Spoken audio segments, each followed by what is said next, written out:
Hello, my name is Mike and I'm a healthcare volunteer doctor for Crisis at Christmas. In this short video, I'd like to introduce you to some of the aspects of the doctor role, to answer some of the questions people often have about doctor volunteering, and to give some practical tips about how to make the volunteering better for you. I recommend you also watch some of the other videos on this site because they give some really good information about what to expect on a shift and how the shifts work. Crisis at Christmas welcomes volunteer doctors from all clinical backgrounds.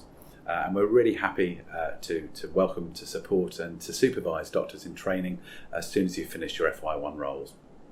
In your volunteering role, you normally work as part of a multidisciplinary team. Each team has normally between 4 and 8 team members, and they come from all kinds of clinical backgrounds. We work with doctors, nurses and pharmacists, and most teams will have a receptionist. Each of our teams has an experienced shift leader. The shift leader has wide experience normally of working with a homeless population and understands their health needs. Most shifts will also have someone with experience in mental health care, and often we have people who work with drugs and alcohol misuse. We all meet each morning at the healthcare hub, where after a comprehensive team briefing, our volunteers are divided into multidisciplinary teams.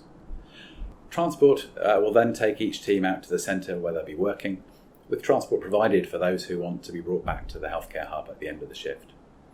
Usually we'll offer clinics between about 10 and 5, with transport to get us back and finish shift to go home for 6 p.m.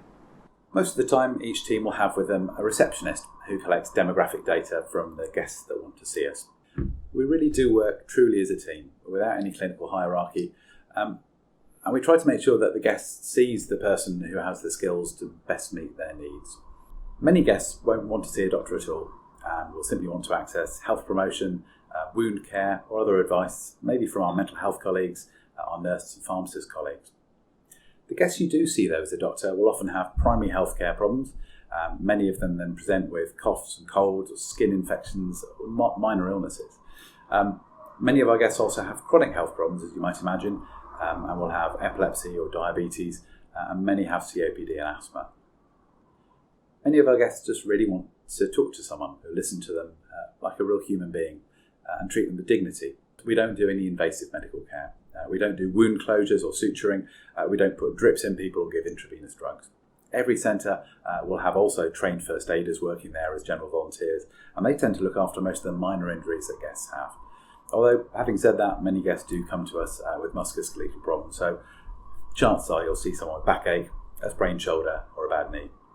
We have the benefit of working alongside many other crisis services, and it's very easy if you need to refer someone across to a crisis podiatrist, a physio, an optometrist colleague. We also have a TB screening lorry on site, so we can do screening chest x-rays for people. Crisis has thought about, planned and arranged pathways of referral and admission for patients who need to go to hospital, and your shift leader will be able to help you if you feel that someone does need hospital care. We also have transport available to get patients to hospital, and we have really well established pathways if we need to get an ambulance service vehicle to get someone to hospital. One of the things we're often asked about at Crisis is medical indemnity cover.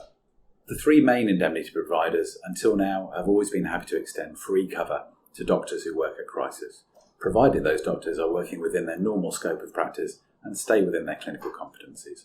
We'd always advise, though, that you do contact your indemnity provider in good time, as things often get really busy just before Christmas. In summary, whether you're a first-time volunteer or a returning doctor, I really hope that Crisis at Christmas gives you something new.